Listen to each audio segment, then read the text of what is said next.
하나님 말씀 묵독합니다. 누가복음 17장 11절에서 19절까지 교독합니다. 예수께서 예루살렘으로 가실 때 사마리아와 갈릴리 사이로 지나가시다가 한 마을에 들어가시니 아병한 자 10명이 예수를 만나 멀리 서서 소리를 높여 이르시되 예수 선생님이여 우리를 불쌍히 여기소서 하거늘 보시고 이르시되 가서 제사장들에게 너희 몸을 보이라 하셨더니 그들이 가다가 깨끗함을 받은지라.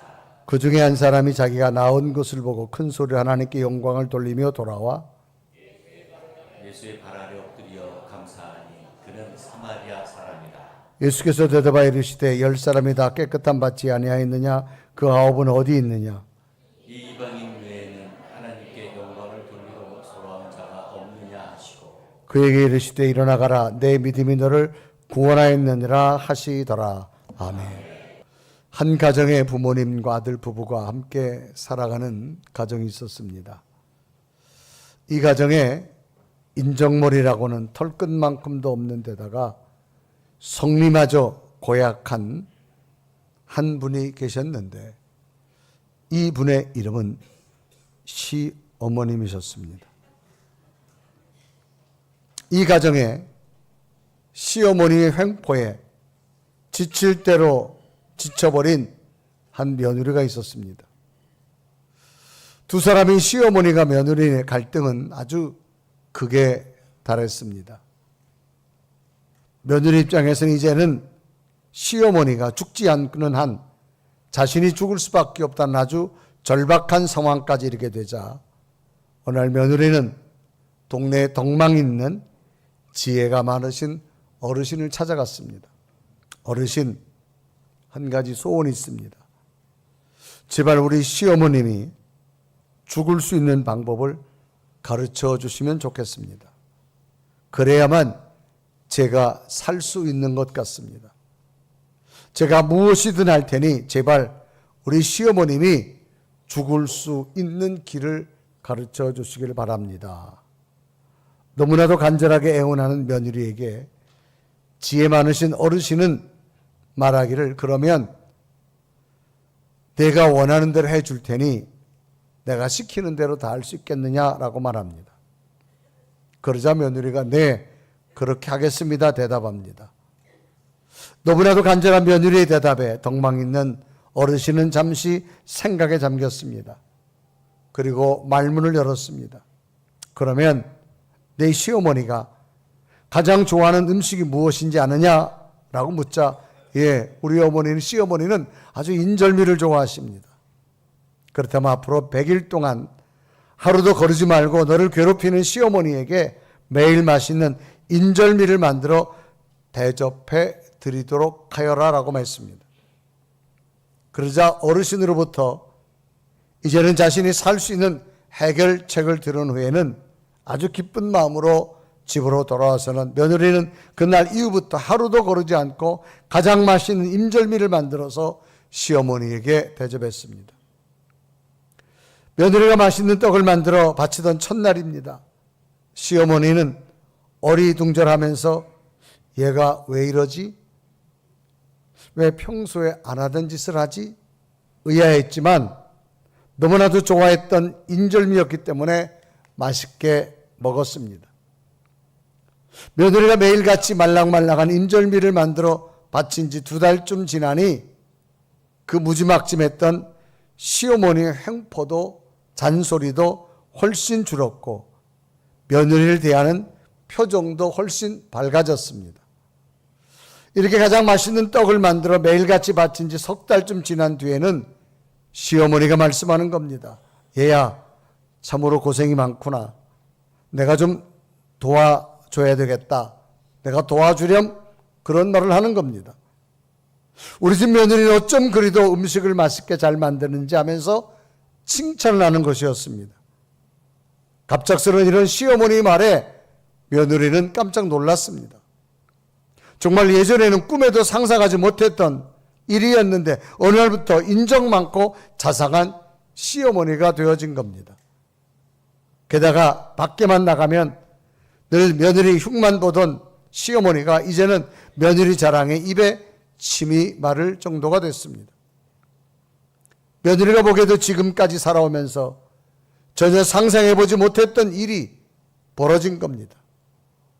이런 일이 있은 후에 이제는 너무나도 달라진 시어머니의 모습에 며느리가 당황해졌습니다.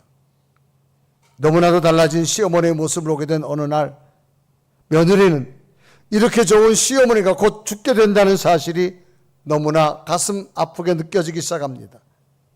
이런 시어머니를 죽이고자 했던 자신이 부끄럽고 무서워지기까지 시작했습니다. 그래서 며느리는 다시 동네 지혜 많으신 어르신을 찾아갔습니다. 어르신, 부탁했습니다. 제발 저희 시어머니를 꼭 살려주시기를 바랍니다. 시어머니를 살릴 수 있다면 무엇이든지 제가 하겠습니다라고 말합니다. 어느 날 곰곰이 생각해 보니 시어머님으로부터 귀한 아들을 얻은 것도 감사하는 마음이 들었고 살아오면서 늘 든든하게 버팀목이 되어줬고 지켜주었던 이 어머니의 모습이 감사하는 마음으로 바뀌어지기 시작했습니다. 정말 며느리의 깊은 마음에 닭똥 같은 눈물을 쏟아가며 애원하는 며느리를 바라보던 이 지혜 많은 어르신께서 빙그레 웃으시면서 이런 말을 합니다. 며느님, 걱정하지 마세요. 당신을 그렇게 괴롭혔던 당신의 못된 시어머니는 이미 죽었습니다. 그러니 이제부터는 좋은 시어머니와 함께 행복을 누리시길 바랍니다. 라고 말을 합니다. 이 말을 들은 며느리는 시어머니를 찾아가서 어머니 감사합니다 하고 감사 인사를 표현하게 됩니다. 그 후 이 며느리와 시어머니는 아주 행복을 누리며 잘 먹고 잘 살다가 어느 날 두 사람은 세상을 떠나고 말았습니다. 이 이야기가 전하는 참된 교훈의 의미는 무엇일까요? 라고 하는 겁니다. 자신에게 주어진 환경에서 행복을 누리지 못하는 삶이 아니라 다시 한번 자신의 지나온 삶을 잘 돌아보고 감사의 조건들을 찾아 고백하면서 더 큰 행복을 더욱 누릴 수 있는 삶이 되기를 교훈하고 있는 겁니다. 마치 좋은 선물을 받았다면 당연하게 받은 것으로만 느끼지 말고 주신 분에 대한 감사의 고백으로 더욱 큰 기쁨을 누리는 삶을 살아야 됨을 교훈하고 있습니다. 이런 의미에서 오늘 우리들의 영적인 삶을 돌아본다면 하나님의 은혜를 얼마나 받았느냐라고 하는 것이 아니라 받은 은혜를 찾아보고 더 나아가서는 감사의 고백으로 이어지는 삶이 차원이 다른 삶을 살아갈 수 있다라고 하는 것을 의미합니다. 이런 의미에서 오늘 본문의 내용입니다. 오늘 성경은 버림받은 10명의 문둥병 환자들이 소개됩니다. 늘 이 사람들은 버려진 삶입니다. 외롭습니다. 그러나 예수님께 가면 혹시나 고칠 수 있을까 하고 예수님에게 가서 자신들의 병을 고쳐달라고 합니다. 그러자 예수님께서는 말합니다. 너희 몸을 제사장한테가 보여라라고 말합니다. 그래서 예수님 말씀 믿고 제사장한테 가다가 채 가기도 전에 자기 몸에 문둥병이 고쳐지는 걸 경험합니다. 그래서 예수님 말씀을 듣고 가다가 고침받는 큰 은혜를 경험하게 됩니다. 그래서 누가복음 17장 14절에 이르가지요. 보시고 이르시되 가서 제사장들에게 너희 몸을 보이라 하셨더니 그들이 가다가 깨끗함을 받은지다 라고 말합니다. 모두가 고쳐진 겁니다. 그 후에 고침받은 10명 중 9명은 고침받은 은혜만 가지고 기뻐하며 가정으로 돌아갔습니다. 그런데 그 중에 한 사람은 자신이 받은 치유의 은혜를 발견하고는 감사의 모습으로 주님 앞에 다시 돌아와서 엎드려서 경배합니다. 그래 누가복음 17장 15절과 16절에 기록합니다. 그 중에 한 사람이 자기가 나온 것을 보고 큰 소리로 하나님께 영광을 돌리며 돌아와 예수의 발 아래 엎드려 감사하니 그는 사마리아 사람이라고 말합니다. 고침받은 이 한 사람은 자신에게 임한 치유의 모습에서 주님의 큰 은혜를 발견하고는 다시 주님 앞에 엎드려 감사를 고백하며 돌아왔다는 겁니다. 자신이 고침받았다는 은혜를 너무나 감사하며 그 고쳐진 예수님께 감사를 표현하고 있는 이 한 사람입니다. 그러자 주님은 주님으로부터 고침받은 곳에 머물지 않고 다시 주님 앞에 나와서 감사를 고백하는 이 사람에게 또 다른 축복의 메시지를 선포합니다. 이제 당신은 육체만 고쳐진 거 아니라 당신 내면에 있는 영혼까지 구원받게 될 것입니다. 그래서 누가복음 17장 19절에 기록합니다. 그에게 이르시되 일어나 가라, 내 믿음이 너를 구원하였느니라 하시더라 라고 말합니다. 여러분, 구원이란 말은 영적인 죽음에서 벗어나서 영원한 생명을 얻게 되는 것을 바로 구원이라고 말합니다. 이제는 육체만 고쳐진 것이 아니라 당신 속에 있는 영적인 모습까지도 하나님의 자녀가 되어졌음을 선포하는 겁니다. 신앙생활의 위기는 대부분 은혜를 잊어버려서가 아닙니다. 받은 은혜를 당연하게 여깁니다. 그리고 찾아보지 않는다는 겁니다. 그리고 감사하지 않는다라고 하는 겁니다. 이것이 바로 신앙의 위기라고 하는 겁니다. 결국 자신이 받은 은혜를 당연한 것으로만 여기고 더 이상 감사하지 않으며 그 감사를 표현하지 않는 것, 이것이 바로 신앙의 위기라고 말하고 있습니다. 그러므로 받은 은혜를 고백한다고 하는 것은 상대방으로부터 받은 마음과 사랑을 마음속에만 간직하는 것이 아니라 그것을 밖으로 드러내어서 행동으로 표현하는 것을 말합니다. 여기에는 주신 분이 있고 받은 자가 있음을 전제로 하고 있습니다. 오늘 본문의 10명의 문둥병 환자들은 예수님으로부터 고침을 받은 자들입니다. 고쳐주신 분은 주님이시고 고침받은 자들은 10명의 환자들입니다. 모두가 주님으로부터 놀라운 고침의 은혜를 받은 자들입니다. 그런데 9명은 육체의 고침만 받고 끝났습니다. 그런데 감사를 발견하고 감사를 고백했던 한 명의 사람은 육체의 고침뿐만 아니라 영혼의 구원까지 얻는 선물을 얻게 되어졌다는 이야기입니다. 그러면 이 한 명의 환자에게는 어떤 모습이 있었기에 육체의 고침을 넘어서 영혼의 구원까지 얻게 되어졌는가를 우리는 2026년 살아왔던 지난 6개월을 되돌아보며 무엇이 하나님의 은혜였고 우리는 어떤 모습으로 하나님 앞에 다가서야만 더 놀라운 한 명의 사람처럼 육체를 넘어 영혼의 구원까지 될 수 있는 걸 기억하면서 오늘 한 명의 사람을 통하여서 나타난 더 큰 구원의 역사가 오늘 예배하는 여러분에게 임하기를 주님의 이름으로 축복합니다. 감사를 찾고 더 큰 구원 얻게 되니 한 명의 모습은 어떤 모습이었을까? 첫째는 말씀을 신뢰했다는 겁니다. 당시 이 문둥병 환자들은 사회적으로 격리된 사람입니다. 비천한 상태로 살아갑니다. 이렇게 늘 절망적으로 살아왔던 문둥병자들에게 주님께서는 다른 방법이 아니라 말씀으로 너희 몸을 제사장한테가 보여라고 말합니다. 그래서 그 말씀을 믿고 제사장에 가다가 모두가 고침을 받게 됩니다. 누가복음 10장 14절에 말합니다. 보시고 이르시되 가서 제사장들에 가서 내 몸을 보이라 하셨더니 그들이 가다가 깨끗함을 받은지다 라고 말합니다. 아마 당시 환자들은 자신의 병을 고쳐보려고 갖가지의 방법으로 치료를 시도해 보았을 겁니다. 그러나 당시 의학으로 문둥병은 치료할 수 없는 병이었습니다. 그런데 주님의 방법은 아주 단순했습니다. 내 말을 믿고 너희 몸을 제사장한테 보이라는 겁니다. 확인받으라는 겁니다. 당시 제사장들은 공동체의 법률, 의학, 그리고 생활 전반에 관하여 지도하고 판정하는 일을 제사장들이 했습니다. 마치 오늘날 의사에게 질병의 치유를 확인받는 것과도 마찬가지입니다. 내가 몸에 감염되어졌다. 다른 사람이 확인하면 인정이 안 됩니다. 그러나 오늘날도 의사가 확인하면 인정이 되는 것과 똑같습니다. 제사장들은 이런 임무를, 이런 업무를 했습니다. 그래서 이제는 자신의 방법이 아니라 주님으로부터 받은 말씀을 전적으로 신뢰하고 제사장에게 자기 몸을 보이러 가다가 고침받게 됩니다. 놀라운 사실은 이런 주님의 말씀 속에는 인간의 한계를 뛰어넘는 또 다른 능력이 있음을 이들은 굳게 믿었다는 겁니다. 신앙의 출발은 뭐냐? 하나님의 말씀을 신뢰하는 겁니다. 신뢰란 말은 굳게 믿고 의지한다는 거지요. 굳게 믿는다는 의미는 의심하지 않는 겁니다. 확고하게 받아들이는 겁니다.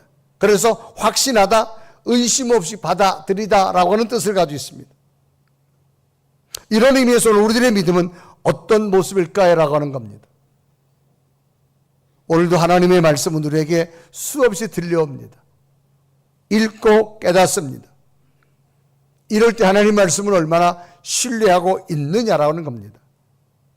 만약 문득병 환자들이 너무나도 단순한 주님의 말씀 믿지 아니하고 제사장들에게 가지 아니하였다면 자신들의 질병의 치유는 일어나지 않았을 겁니다. 믿음의 출발은 주님의 말씀을 신뢰하는 데서 출발합니다. 오늘 내게 어떤 말씀이 들려온다 할지라도 그 말씀을 신뢰할 수 있는 은혜가 있기를 바랍니다. 그러면 여러분에게는 놀라운 일들을 보게 될 것입니다. 두 번째로 영적 관계를 유지했다는 겁니다. 10명 모두 예수님 말씀을 신뢰함으로 제사장에 가다가 가기도 전에 자기 몸이 다 고쳐집니다. 그런데 10명이 다 고침받았는데 예수님에게 한 사람만 돌아와서 주님의 발 아래 무릎을 꿇는 겁니다. 그래서 누가복음 15장 17장 15절에 말합니다. 그 중에 한 사람이 자기가 나은 것을 보고 큰 소리로 하나님께 영광을 돌리며 돌아와라고 기록합니다.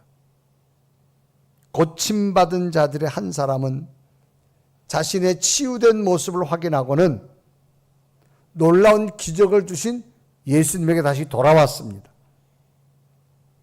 예수님께 돌아온 이 한 사람은 자신에게 병을 고쳐진 그 자체보다도 자신에게 병을 고칠 수 베풀어 주신 예수님과의 관계를 더 중요하게 생각한 겁니다. 그래서 돌아온 겁니다. 그래서 누가복음 10장 15절에 말합니다. 그 중에 한 사람이 자기가 나은 것을 보고 큰 소리로 하나님께 영광을 돌리며 돌아와 그랬습니다. 돌아왔다는 의미는 이제는 주님으로부터 연결된 이 관계를 더 소중하게 만들고자 하는 이 한 사람입니다. 10명 모두가 고침받았습니다. 그런데 9명은 고침받은 그 자체로만 끝났습니다. 그리고 다시 주님 앞에 돌아오지 않았습니다. 그런데 한 사람, 이 사람은 다시 주님 앞에 돌아와서 주님 앞에 무릎을 꿇었습니다. 이건 어떤 의미를 가지고 있을까요? 대부분의 사람들은 자신이 원하는 것만 얻으면 그냥 만족하고 떠나고 맙니다. 그런데 이 한 사람은 자신에게 은혜를 베풀어 준 주님과 더 영적으로 깊은 관계를 맺고 싶은 겁니다. 그래서 주님 앞에 돌아온 겁니다. 오늘날도 우리는 수많은 관계 속에 살아갑니다. 이 관계를 얼마나 소중하게 여기느냐라고 하는 겁니다. 사람은 소중하다고 인정되면 관계를 유지하려고 합니다. 소중하다고 인정되지 않으면 그것을 관계를 중요하게 여기지 않습니다. 오늘 많은 사람들은 처음 만난 사람 자기를 소개할 때에 명함을 건네게 됩니다. 많은 명함 가운데 소중하다고 여겨지면 그 명함은 버리지 않습니다. 이유는 더 좋은 관계를 유지하려고 하기 때문입니다. 오늘 고침받은 사람은 10명이었습니다. 그런데 9명은 다 돌아갔습니다. 한 사람만 주님의 앞에 돌아와서 주님의 발에 무릎을 꿇는 겁니다. 왜 그럴까요? 나를 고쳐준 이 주님과의 영적 관계가 너무 소중하기 때문에 이 관계를 놓치고 싶지 않기 때문에 이 한 사람은 달려온 겁니다. 그래서 예수님께서는 이 관계를 소중히 여기는 이 한 사람을 보고 육체의 질병뿐만 아니라 영혼까지 구원의 은혜를 줍니다. 그래 누가복음 17장 19절에 이르고 하죠. 그에게 이르되 일어나 가라 내 믿음이 너를 구원하였느니라. 만약에 9명과 똑같이 주님과의 관계를 소중히 여기지 않고 돌아오지 않았다면 이 한 사람마저도 더 이상 주님과의 영적 관계는 이어지지 않을 겁니다. 그런데 이 한 사람은 주님과의 관계를 소중히 여기서 돌아왔습니다. 그런데 주님께서 이 한 사람에게 묻는 거예요. 뭘 묻느냐? 10명 다 고침받았지 않았느냐? 너 말고 나머지 9명은 어디에 있느냐라고 묻습니다. 그래서 누가복음 17장 10절에 이르고 하죠. 예수께서 대답하여 이르시되 10사람이 다 깨끗함 받지 않았느냐? 그 9은 어디 있느냐? 왜 예수님께서 9을 찾으시지요? 주님은 더 이 9명과도 영적 관계를 맺고 싶은 거예요. 그런데 9명은 주님과 영적 관계를 중요하게 여기지 않았습니다. 돌아오지 않았습니다. 그들은 육체적 고침만 받고 끝났습니다. 그런데 영적 관계를 소중히 여긴 이 한 사람, 주님은 이 사람의 믿음을 보시고 감동하시고 육체뿐만 아니라 앞으로 살아갈 영혼의 문제, 구원까지도 선물로 주신 줄로 믿습니다. 신앙생활은 뭐냐? 관계입니다. 하나님을 본 자는 없습니다. 하나님에 관한 책이 성경입니다. 이 성경을 함축하고 요약한 것이 십계명입니다. 십계명은 두 가지 파트로 나눴습니다. 첫 번째부터 네 번째 계명입니다. 이건 뭘 의미하냐? 하나님 관계 잘 하라는 겁니다.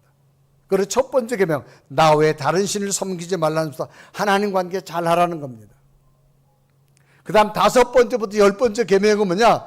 이런 하나님의 관계가 너희에게 충만하면 이제는 5번째, 10번째 사람 관계 잘 하라는 겁니다. 그래서 성경은 두 가지입니다. 하나님 관계와 사람 관계입니다. 오늘 주님 말합니다. 10명 다 고침받았지 않았냐? 9명은 어디 갔냐? 주님 묻습니다. 왜? 그 9명과 더 좋은 관계를 맺고 싶은 거예요. 그래서 다음에 더 좋은 걸 주고 싶은 거예요. 그런데 한 사람은 왔습니다. 9명은 이 영적 관계를 중요하게 여기지 않았습니다. 한 사람만이 영적 관계를 소중히 여기자 인간이 할 수 없는 영혼의 구원까지 주신 줄로 믿습니다. 여러분, 하나님과 연결된 영적 관계 잘 맺으시길 바랍니다. 사람과의 관계 잘 하시기를 바랍니다. 세 번째로 돌아온 한 사람은 최고의 감사를 고백합니다. 예수님으로부터 고침받은 9명은 치유받았다는 결과에만 집중했습니다. 일상으로 돌아갔습니다.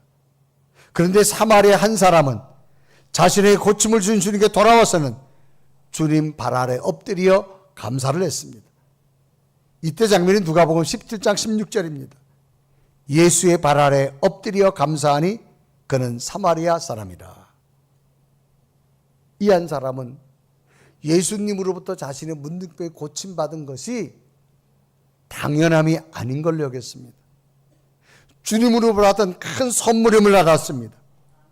그래서 그 은혜가 얼마나 큰지 고향에도 가고 싶고 부모에게도 가고 싶고 친구에게도 가고 싶지만 그걸 뒤로 하고 다시 주님께 돌아왔습니다.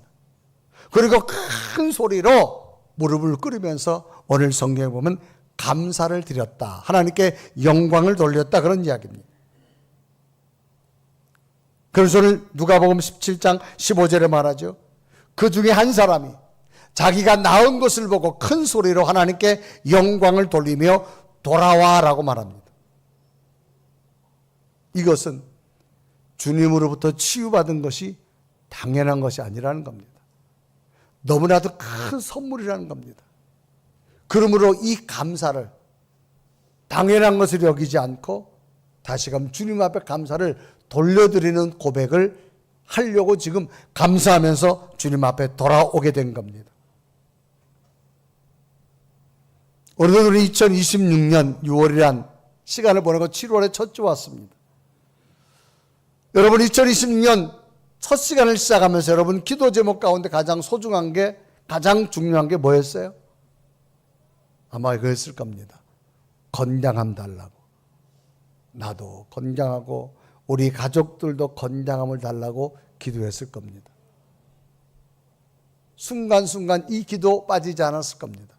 그러면 2026년 6월 말을 보내고 7월 달 하나님 성전에 올 수 있었던 것, 하나님이 응답으로 건강함 주신 줄로 믿습니다. 당연한 것이 아니다라고 하는 겁니다. 사람은요, 건강을 잃어봐야만 내가 가지고 있던 건강이 소중하다는 사실을 그때 깨달아요. 10명의 사람이 다 고침받았습니다. 9명은 그냥 가버렸습니다. 한 사람만이 예수님 앞에 다시 와서 최고의 감사를 드리는 거예요. 왜? 자기가 얻은 것이 당연한 것이 아니라는 겁니다. 하나님의 선물이라는 겁니다. 여러분을 건강하신 것, 여러분이 건강관리 잘해서, 여러분이 매일 아침 영양제를 30가지를 먹어서, 여러분이 운동을 잘해서 아니에요. 하나님이 건강함을 주신 줄로 믿습니다. 때로는 아플 수도 있지만 여러분 뭐가 감사한 줄 아세요? 약을 먹고 여러분이 고쳐질 수 있다면 감사하세요. 약도 하나님이 주신 거예요. 수술해서 건강할 수 있다면 감사하십시오. 아멘. 그런데 현대의학으로 수술을 해도 약을 먹어도 먹고 생명의 연장이 안 되는 질병들이 얼마나 많은 줄 아세요? 그런데 여러분, 지나온 6개월 동안 하나님이 은혜 주셔서 여러분도 건강하고 자녀들도 건강하고 가정도 건강하고 품 안에 있거나 먼 곳에 있는 자식들도 건강하고 감사하십시오. 이거보다 더 큰 감사가 없어요. 이런 글을 표현했더라고요. 사람이 얼마나 어리석는지, 사람은 자기 몸이 부서지는 줄 모르고 열심히 돈을 번대. 그저 돈 버는 일을 하면 자기 몸이 부서지는 줄 모른대요. 그래서 돈을 벌고 나잖아요. 그러면 어느 날 병이 든답니다. 몸이 아프답니다. 그러면 어떻게 하느냐? 그 벌은 돈을 가지고 병원에 간답니다. 내가 벌은 돈 다 줄 테니까 고쳐달라고. 이게 우리들의 모습이라는 거예요. 여러분 평안해달라고 기도했잖아요. 하나님이 평안 주신 줄로 믿습니다. 여러분이 걱정과 근심이 많으면 오늘 예배할 수 없어요. 그래도 오늘 예배할 수 있는 것, 하나님이 평안 주신 줄로 믿습니다. 당연한 것이 아니다라고 하는 겁니다. 오늘 성경에 보면 10명이 다 고침받았지만 최고의 감사로 주님 앞에 돌아온 사람은 한 사람입니다. 그렇죠. 주님께서 뭐라 말합니까? 9명 다 어디 갔느냐? 그리고 주님 앞에 최고의 감사로 돌아온 이 한 사람에게 큰 선물 줍니다. 너는 육체뿐만 아니라 영혼의 구원까지 얻게 될 것이다. 이 말은 뭐예요? 앞으로 너의 미래까지도 하나님이 영적인 역사까지도 책임져 주신다는 겁니다. 오늘 우리 맥추절의 감사는 지나온 시간만 머문 것이 아니라 또 우리는 살아가야 됩니다. 2026년 또 하반기를 살아가야 될 텐데 오늘의 진정한 감사가 하반기를 인도하는 하나님의 큰 능력이 될 것이고 인도함이 될 것이고 하나님의 약속이 되기를 주님의 이름으로 축원합니다. 우리 한번 고백하며 찬양할까요? 오늘도 나를 구원해 주신 그 은혜 감사하면서 고백하며 찬양합니다. 날 구원하신 주 감사, 모든 것 주신 감사, 지난 축복이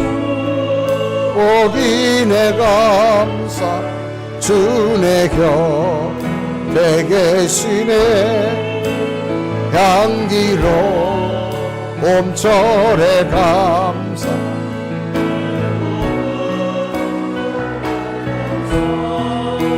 사라진 눈물도 감사, 나의 영 응답하신 기도 감사 응답하신 기도 감사 거절하신 것 감사 내처럼 온풍랑 감사 모든 것 채우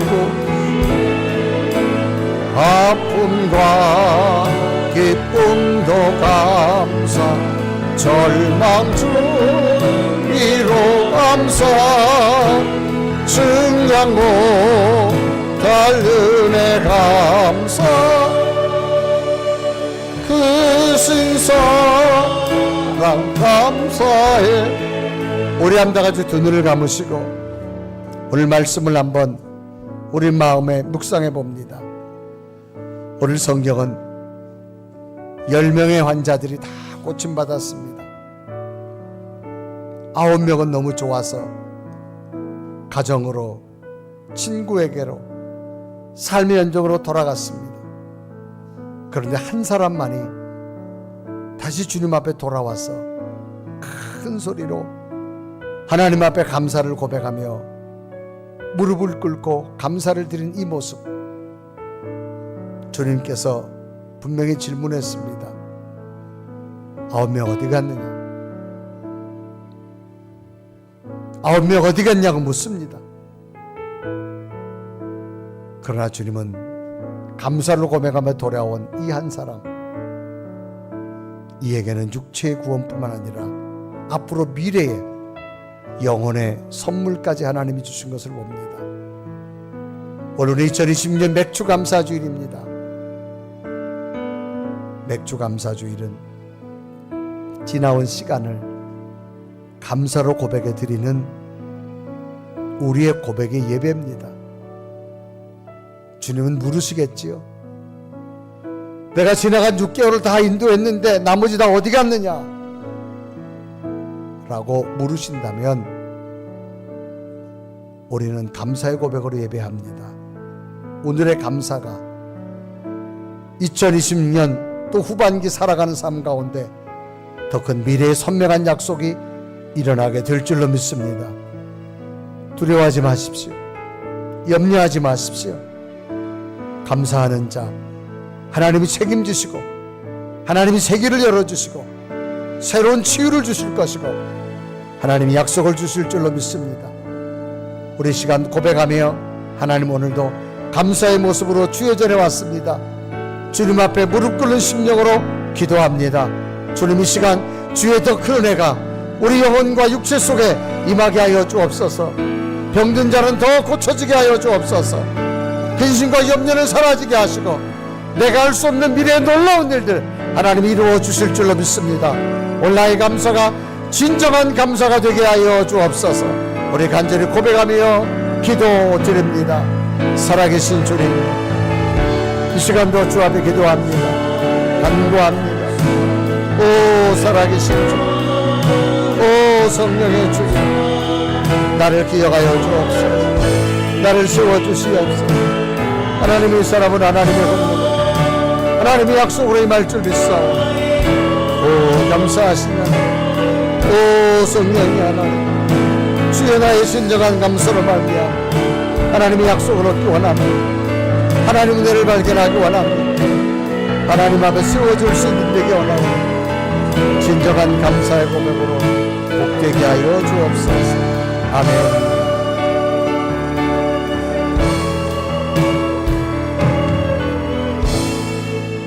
살아계신 하나님, 지나간 6개월을 감사로 고백하며 오늘 예배하게 하신 것 감사합니다.